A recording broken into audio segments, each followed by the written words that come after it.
Yo, what's up guys? I've been wanting to make a video lately on crossbreeding in Rust, like exactly how I like to do it, like my preferred methods. They have two different methods I like to use. I'm going to show you guys both of them. I'm going to be using Microsoft Paint a lot in this video to kind of like illustrate what I'm saying, like make it easier to understand. And then I'm going to show you like the actual process of me crossbreeding. But I think the first thing that's like most important before you start crossbreeding is to understand the genes and the genetics of the plants. This plant here just happens to have every possible gene that you can get. So basically, the red genes are negative traits and the green genes are positive traits. So the red X is like a waste of a spot. It's not going to do anything harmful or negative to the plant, but it's not going to do anything positive to it either, so it's like a wasted slot. The W is water, so the plant will have a bigger water intake than normal because it has the red W, so it's a negative trait, making it consume more water. The G, the green G, is growth. So that means it grows faster. So the more G's you have, the faster the plant will grow. The Y is yield, which gives you a better harvest. So if you have berries, when you harvest it, you'll get more berries. If it's hemp, you'll get more cloth.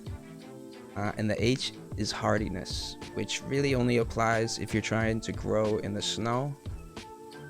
Not too many people do that. If you do that, I respect you, but we're not going to pay too much attention to that. It just basically means the plant is tougher under rough condition. So now that we understand what the genes are and what they stand for, it's time to kind of get into like what crossbreeding is. So crossbreeding is when the plant enters crossbreeding stage, essentially. So the plants have different growth stages. You can see here it starts off with seedling, then it goes to sapling, and then after sapling it'll go into crossbreeding stage. When it goes into crossbreeding stage, it no longer cares about its own genetics. It will then take the genes from the plants around it. So if there's multiple plants directly next to the plant that hits crossbreeding stage, they're basically gonna fight to pass on their genes to the plant that just hit crossbreeding stage. If there's any plants, for example, because these three here will be direct contact with this plant, once this plant hits crossbreeding stage, it's no longer going to care about its own genes. Its own genes will become irrelevant. When this goes into crossbreeding stage, these three plants here will then fight, pass on their genes to this plant. So this plant will no longer care about its own genetics. Those letters up there no longer matter. As soon as it hits crossbreeding, you're gonna get a combination of these three plants here's genetic. Now, just as an example, if we were to say take this plant out here, now it would only be these two plants fighting to pass on their genes to this plant here. The only plants that can pass on their genes, right, it has to be the same type of plant, so it can't be like a green berry. Green berry plant is not going to pass on its genes to a hemp plant. Right? It has to be the same exact plant. A red berry is not going to pass on its genes to a green berry, for example. So the same type of plant, and it has to be in the same planter box. So this one's not going to pass on its genes to this one because it's in a separate planter box. So they have to be in the same planter box directly next to the plant that hit crossbreeding stage. So we can use that to our advantage to create a perfect gene, which is a combination of Y's and G's for lots of yield, basically lots of product when you harvest your plant, and for faster growth. So basically you'll be getting more product and the plant will be growing faster and there'll be no negative plants. You can crossbreed the negative traits out of plants, or you can change, let's say, an H trait to a G trait through crossbreeding. So it's very helpful, very beneficial, and if you're doing like a major grow operation, it's almost necessary. It'll boost your production so much that it's 100% worth doing. So this plant is now at 94% sapling. It's gonna hit crossbreeding stage here any second. When it does, it's actually really cool. You'll see it start to take the pollen from these two plants here. So you can kind of get an idea visually. There it is there. So it just sucked up the pollen and the genes from these two plants here. What we end up with is a combination of their genes. So we can use this to our advantage to create a combination of Ys and Gs, get the perfect clone, just start pumping out cloth, berries, whatever it is that you're growing to the next level. So in order to create the perfect clone, we need a lot of clones. And in order to get a lot of clones, we need a lot of seeds. So theoretically, you could put one seed down and get super lucky, and it could be 4 Ys, 2 Gs right off the bat, first try. And then you could clone that plant and be good. You'd never have to do any crossbreeding. Problem is, the odds of that happening are like 1 in a million. And if you just sit there and spam plants all day hoping for that to happen, it's kind of like hoping for a miracle. So what you want to do is you want to use the crossbreeding system to your advantage, right? So when you're looking at the genes that you place down of your seeds, the first thing you want to start to do is look for plants that have lots of greens and hopefully only 1 red. You're only going to want 1 max red genetic, maybe 2. It's still possible to do it with 2, but the more red genes you have, the harder it is to crossbreed them out, because the negative traits are harder to get rid of than the positive traits. So a plant like this is a really good example. It's even got 3 Ys. That's a really good clone. So what we're going to do, if we get a plant like this, we're going to hold E on it, take the clone. So now, got 3, because we have 3 Ys on that, we got 3 clones. If we didn't have the 3 Y traits, we would only got 2 clones.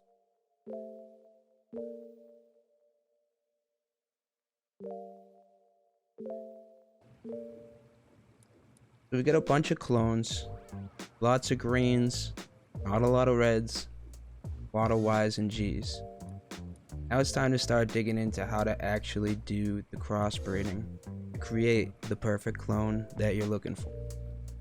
Now personally, I'm a visual learner, meaning like it helps me to see something to learn it, like to actually watch it be done.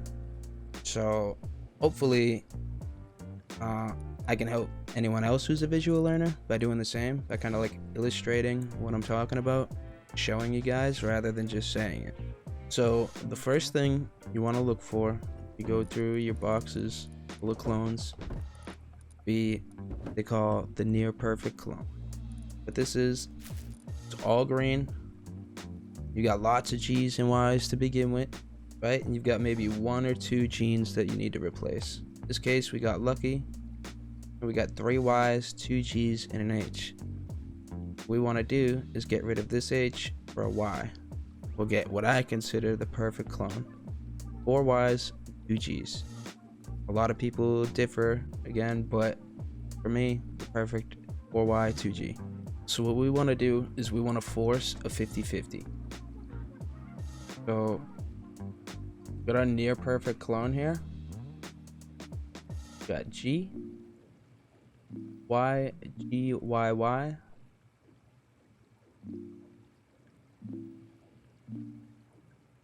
H. What we're looking to do is get rid of this H, right? So what we're gonna do, we're gonna put our seed, same thing we did last time, put a seed right in the middle, allow it to hit sapling stage. As soon as it hits sapling stage, maybe just a little bit afterwards, we're gonna put 2 of our near perfect clones next to it. We've got GY, G, Y, Y, H. We've got 2 of these, right? Now what we need to do is we need to get 2 other clones that have a Y, a final slot. Now the only thing you need to make sure of is that they do not have a red gene in the same category. What I mean by that is make sure it doesn't have, like, say one doesn't have a red W in the first slot and the other one doesn't have a red W as well. It could be a red W and a red X, but it cannot be the same negative trait in the slot. Otherwise, it'll overpower your near perfect gene, right? If you had, say, 2 red W's here, it would overpower the G. Let me show you what I mean. I take one of these, right? Go to X.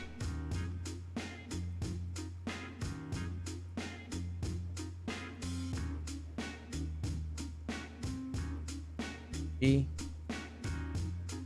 Y, G, Y, Y.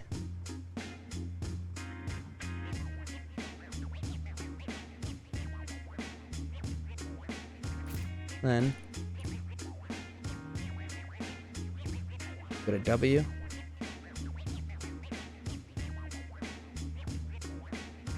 H, H, Y, Y, Y.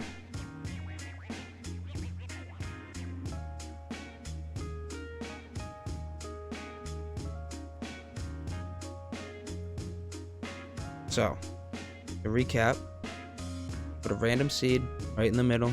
Its genes do not matter because it's pulling the genes from the plants around it. 1 seed in the middle, we allow it to hit sapling stage, maybe just a little bit after. As soon as it hits sapling stage, then we put 2 of our near perfect genes. We're gonna have 2 clones, one here next to it and one here next to it, both the near perfects. I'm gonna have one of these here, this one here. So essentially, these 4 are all fighting to pass on their genes to this. Now what we're gonna get out of that is we're gonna get a 50-50 chance to replace the H in our final slot. We've got 2 G's fighting an X and a W. Right? There's 2 reds, but it's not the same red. We've got 2 of the same green. The G's gonna win. Slot 2, 2 Y's, G and an H. It's gonna be a Y. Slot 3, 2 G's, a Y and an H. It's gonna be a G. Slot 4, got 2 Y's, a G and a Y. It's gonna be a Y. Slot 5, got all Y. Slot 6, 50-50 chance between a Y and an H. So by doing this, we could turn our near perfect clone into the perfect clone. It's really simple. Now before you do this, one thing I really need to stress is that when you have the clones ready to do your 50-50, make sure you make clones of your clones. Have extras. Don't just put everything, don't put all your eggs in one basket, basically. Make sure that when you do this 50-50, you have extras in case something goes wrong, or maybe you don't get the 50-50 you were looking for, whatever. Just make sure that you have extras. So I'm going to show you downstairs right now. I'm going to go do this. I've got the clones. Take them downstairs. I'm going to try and get this 50-50.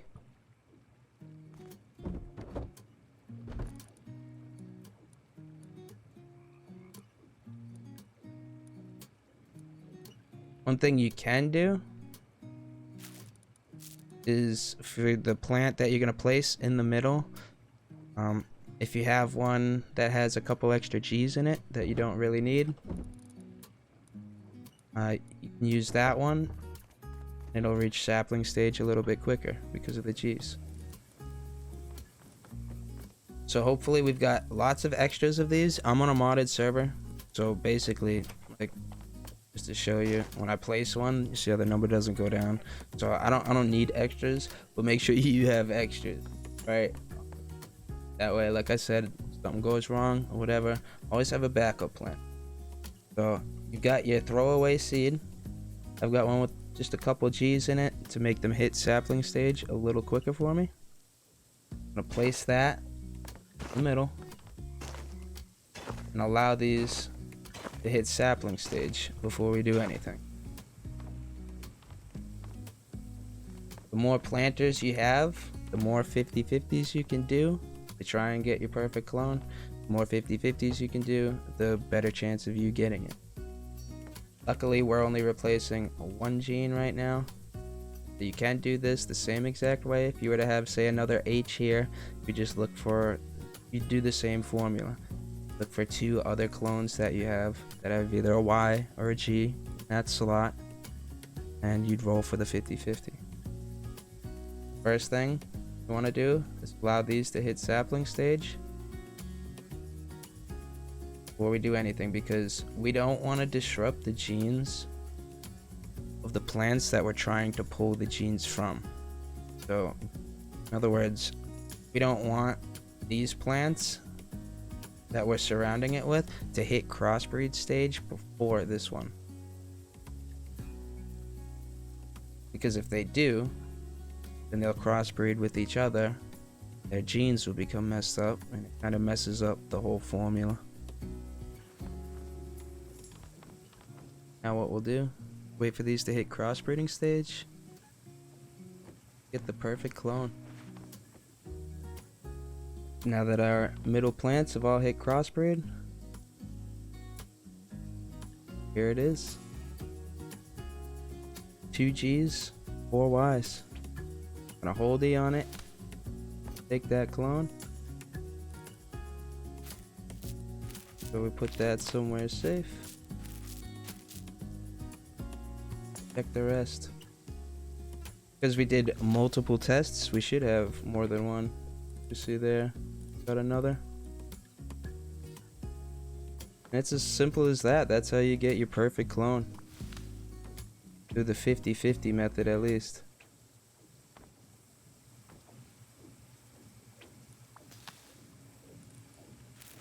There you have it. Started from the near perfect, did a 50-50, 2 other clones. It was essentially a 4-way crossbreed. You got the perfect clone.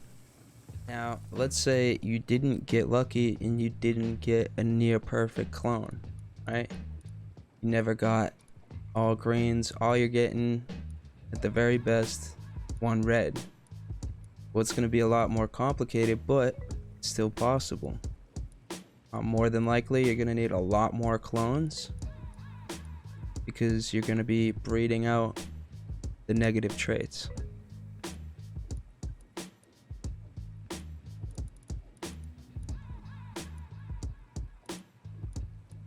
And at the very least, what you want to do is breed out those negative traits so that you can 50-50.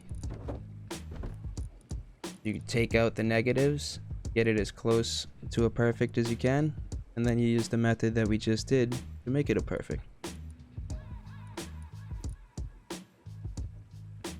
So when we look at these 2 clones here, we line them up on paint, you can see that the first thing that we want to start looking for in our collection of clones is a clone with a G in the first slot. We want a Y the last slot. So here we've got ourselves a clone with a G and a Y in the last slot. So this is actually beautiful. Be able to take this one here. We'll pull up paint. See what we get with this. G, H, Y, X,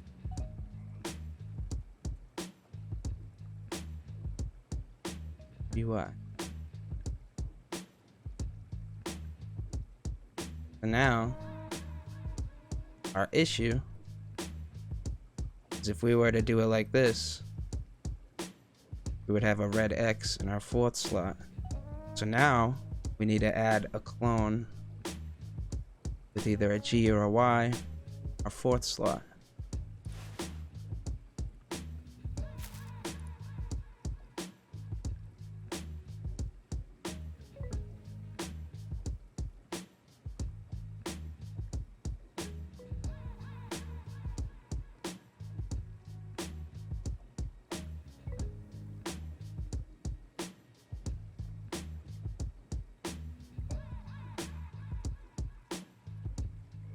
So if we were to do the same thing we just did before, put a seed right in the middle, allow it to hit sapling. This seed's genetics do not matter because it's going to be pulling the genes from the surrounding plants. We allow it to hit sapling stage, then we would place these clones around it. What we would end up with, we have a G. Alright, we've got two reds, but they're not the same gene. We've got two greens that are the same gene. So the two greens will win. Second slot's going to be a G. Our third slot is going to be a Y. Fourth slot is going to be a G. Fifth going to be either a Y or a G, 50-50. We have two G's and two Y's. And in our sixth slot, going to be a Y. So that's what we'll end up with. Now, if you wanted to get rid of one of these G's to make it the 4Y 2G, then you use the 50-50 method, just like you did earlier, to make it the 4Y 2G. So what we're going to do, we're going to go do this method. We've got our clones right here. These are the ones we're using. I'll take this one to be our scrap clone. It's got a lot of G's, so it'll hit sapling stage pretty quick. We'll go downstairs,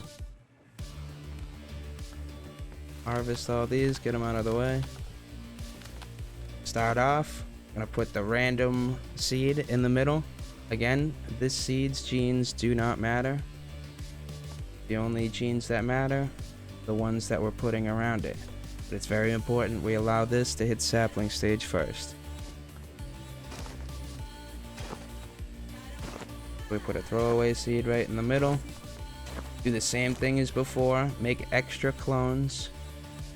Alright, don't just have a couple or just enough to do this, make sure you have extras, just in case. Worst case scenario, you can always do it again. Once our plant's in the middle, reach sapling stage, you can go ahead and start to lay down the clones, just like we did paint. So we're just gonna have one each of these clones surrounding the plant in the middle, because we're doing a 4-way cross.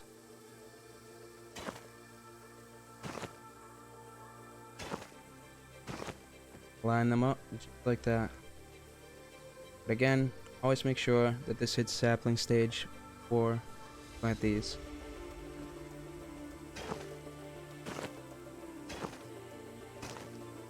Once we're done with that, wait for our middle plant to hit the crossbreed stage.